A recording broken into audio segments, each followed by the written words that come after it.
Hi friends, मैं doctor Vinod Sharma from सेहत की मंडी। फ्रेंड्स, बहुत से लोगों को देखा है, बहुत से लोग बताते हैं क्लिनिक पर आकर कि हमारे यूरिन में बहुत झाग आते हैं या बहुत बुलबुले जैसे आते हैं। तो दोस्तों, अगर आपके साथ या आपके मिलने वालों के किसी के भी अगर यूरिन में झाग या बुलबुले आते हैं तो आप फौरन अलर्ट हो जाइए। समझ लीजिए कि बहुत कोई सीरियस बीमारी बन रही है आपके अंदर।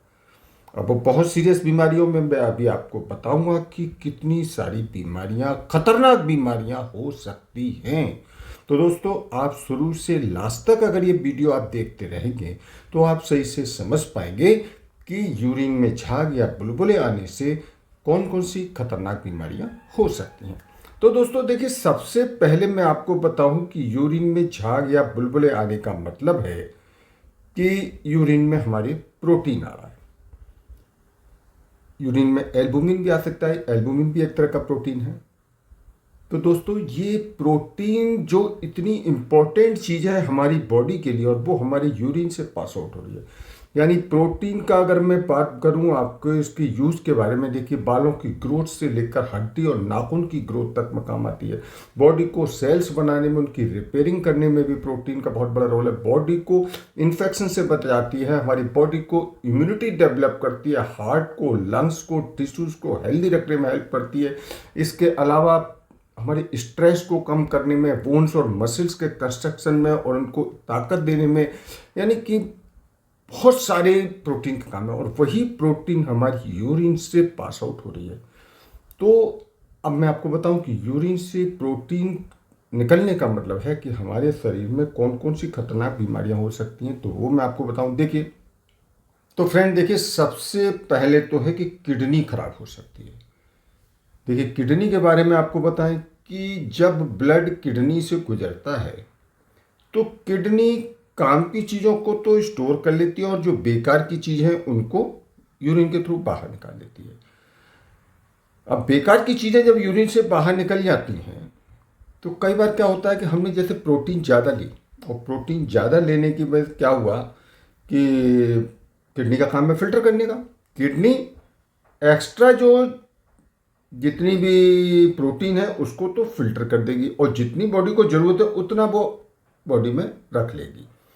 लेकिन अगर यूरिन में ज़्यादा प्रोटीन निकल रही है, अगर ज़्यादा झाग आ रहे हैं, ज़्यादा बुलबुले आ रहे हैं, इसका मतलब ज़्यादा प्रोटीन निकल रही है, या टेस्ट आने में ज़्यादा प्रोटीन आ रही है, तो समझ लीजिए कि हमारी किडनी फंक्शन सही नहीं कर रही है। यानी किडनी फंक्शन सही करने का मतलब ग्लोमेरुलाई यानी किडनी का ही एक पोर्शन होता है, उसने काम करना बंद कर दिया है, जिससे प्रोटीन किडनी से फिल्टर नहीं हो पा रही है और यूरिन में प्रोटीन ज़्यादा आ रही है।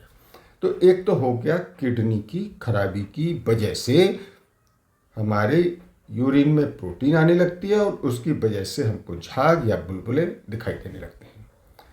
दूसरा कारण है किडनी की कोई पुरानी बीमारी हो। जैसे बहुत से लोगों को होता है कि कई बीमारियों में किडनी खराब हो जाती है और वो इग्नोर कर दिया, उन्होंने ध्यान नहीं दिया, तो किडनी की पुरानी बीमारी। तीसरा कारण है एमाइलोडोसिस। एमाइलोडोसिस में क्या, इस बीमारी में क्या होता है कि हमारी बॉडी में प्रोटीन ज़्यादा बनने लगते हैं, तो इसकी वजह से भी प्रोटीन हमारी यूरिन में निकलने लगेगा। इसके अलावा कुछ और भी बीमारियां होती हैं, कुछ बीमारियों की वजह से भी बॉडी में प्रोटीन्स बढ़ जाती हैं, जैसे कि बुखार है, कोल्ड है, इसके अलावा ज़्यादा स्ट्रेस लेने से, इसके अलावा डिहाइड्रेशन यानी कि पानी जो लोग कम पीते हैं तो उसकी वजह से भी, डिहाइड्रेशन की वजह से प्रोटीन यूरिन में आने लगती है। इसके अलावा जो लोग डायबिटीज़ के मरीज़ हैं, यानी जो लोग क्रोनिक डायबिटीज़ वाले हैं, जिनको पुरानी डायबिटीज़ के मरीज हैं, जिनको पुरानी शुगर रहती है और वो केयरलेस हैं और या कभी चेक नहीं करा रहे हैं और उनका शुगर लेवल बढ़ता चला जा रहा है, तो एक स्थिति में आने पर होता है कि उनकी किडनी खराब होने लगती है। और जब किडनी खराब होगी तो उनकी यूरिन में से प्रोटीन पास आउट होने लगता है और वो फिर झाग और बुलबुले के रूप में यूरिन बाहर आने लगता है। इसके अलावा एक और बीमारी होती है ग्लोमेरुलोनेफ्राइटिस। ग्लोमेरुलोनेफ्राइटिस, इस बीमारी में क्या होता है, किडनी के उन सेल्स में सूजन आ जाती है, इन्फ्लामेशन आता है, जो ब्लड से वेस्ट प्रोडक्ट्स को फिल्टर करते हैं। इससे क्या हो कि प्रोटीन फिल्टर नहीं हो पाती है और प्रोटीन यूरिन में बाहर आने लगती है। इसके अलावा एक होता है एंडोकार्डिटिस। एंडोकार्डिटिस में क्या होता है कि जो हार्ट है उसकी इनर लेयर में इन्फेक्शन हो जाता है, उसकी वजह से भी यूरिन में प्रोटीन आने लगती है।